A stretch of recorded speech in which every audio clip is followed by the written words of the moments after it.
ओम श्री सत्यनारायण वटकथायाम चतुर्थोऽध्यायः। श्री सूत जी बोले, साधु वणिक मंगलाचरण कर और ब्राह्मणों को धन देकर अपने नगर के लिए चल पड़ा।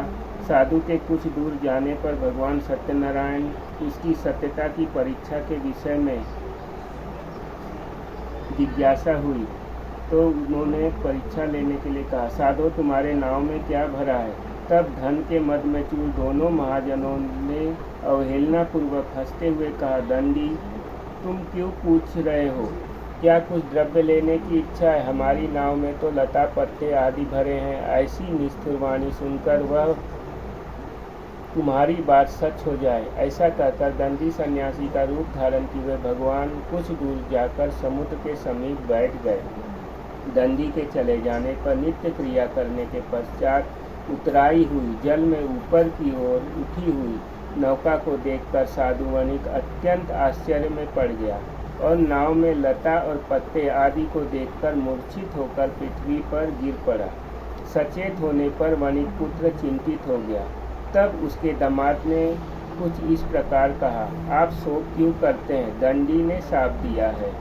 इस स्थिति में वे ही चाहें तो सब कुछ कर सकते हैं, इसमें संशय नहीं। अतः उन्हीं की शरण में हम चलें, वही मन की इच्छा पूर्ण होगी। दामाद जमाता की बात सुनकर वह साधु वणिक उनके पास गया और वहां दंडी को देखकर उसने भक्ति पूर्वक उन्हें प्रणाम किया तथा आदर पूर्वक कहने लगा, आपके सम्मुख मैंने जो कुछ कहा है, असत्य भाषण रूप अपराध किया है, आप मेरे उस अपराध के लिए क्षमा करें। ऐसा कहकर बारंबार प्रणाम करके वह महान शोक से आकुल हो गया। साधु ने कहा, हे प्रभु, यह आश्चर्य की बात है कि आप माया से मोहित होने के कारण ब्रह्मा आदि देवता भी आपके गुणों और रूप को यथावत रूप से नहीं जान पाते। फिर मैं मूर्ख आपकी माया से मोहित होने के कारण कैसे जान सकता हूँ? आप प्रसन्न हो, मैं अपनी धन संपत्ति के अनुसार आपकी पूजा करूँगा। मैं आपकी शरण में आया हूँ। मेरा जो नौका में स्थित पुराना धन था उसकी तथा मेरी रक्षा करें। उस वणिक की भक्ति युक्त वाणी सुनकर भगवान जनार्दन संतुष्ट हो गए। भगवान हरि उसे अभीष्ट वर प्रदान करके वहीं अंतर्धान हो गए।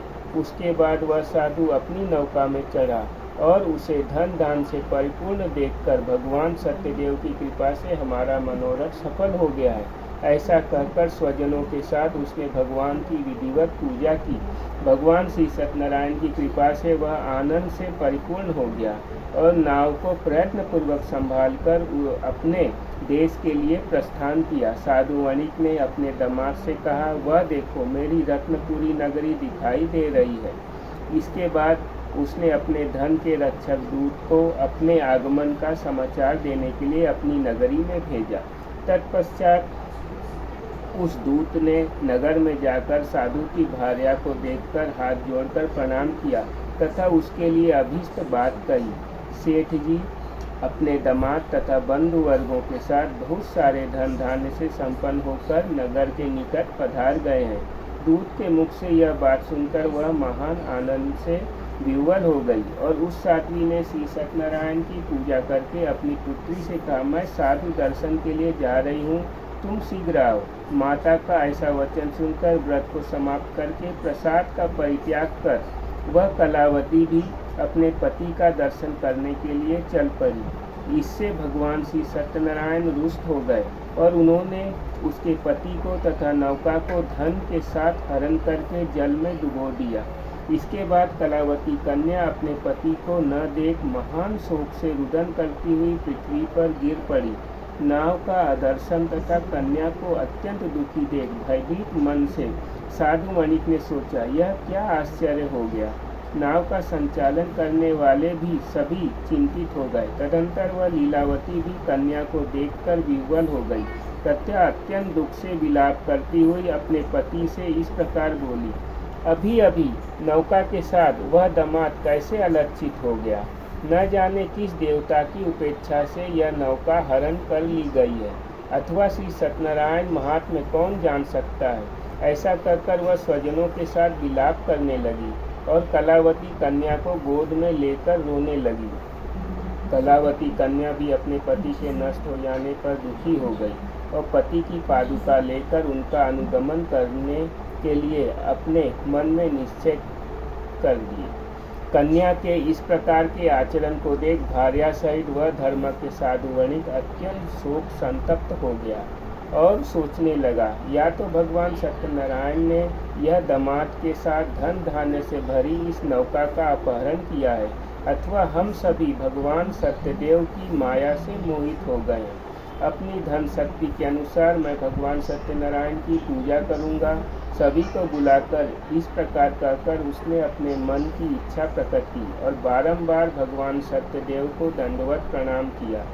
इससे दोनों के परिपालक भगवान सत्यदेव प्रसन्न हो गए। भक्तवत्सल भगवान ने कृपा पूर्वक कहा, तुम्हारी कन्या प्रसाद छोड़कर अपने पति को देखने चली आई है। निश्चय ही इसी कारण उसका पति अदृश्य हो गया है। यदि घर जाकर प्रसाद ग्रहण करके वह पुनः आए तो साधो तुम्हारी पुत्री पति को प्राप्त करेगी, इसमें संशय नहीं।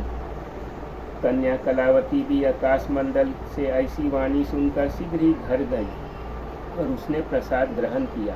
पुनः आकर स्वजनों तथा अपने पति को देखा। तब कलावती कन्या ने अपने पिता से कहा, अब तो घर चलें, विलंब क्यों कर रहे हैं। कन्या की बात सुनकर वणिक पुत्र संतुष्ट हो गया और विधि विधान से भगवान सत्यनारायण का पूजन करके धन और बंधु बांधवों के साथ अपने घर गया। तदंतर पूर्णिमा तथा संक्रांति पर्वों पर भगवान सत्यनारायण का पूजन करके वह इस लोक में सुख भोग कर अंत में वह सत्यपुर वैकुंठ लोक में चला गया। इति श्री रेवाखंडे श्री सत्यनारायण व्रत कथायां चतुर्थोऽध्यायः। श्री कृष्ण चैतन्य प्रभु नित्यानंदा हरे कृष्ण हरे राम राधे गोविंदा हरे कृष्ण हरे राम राधे गोविंदा हरे कृष्ण हरे राम राधे गोविंदा हरे कृष्ण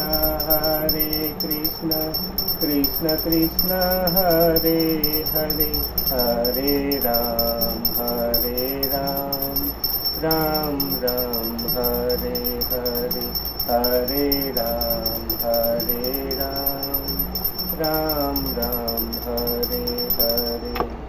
जय श्री राम।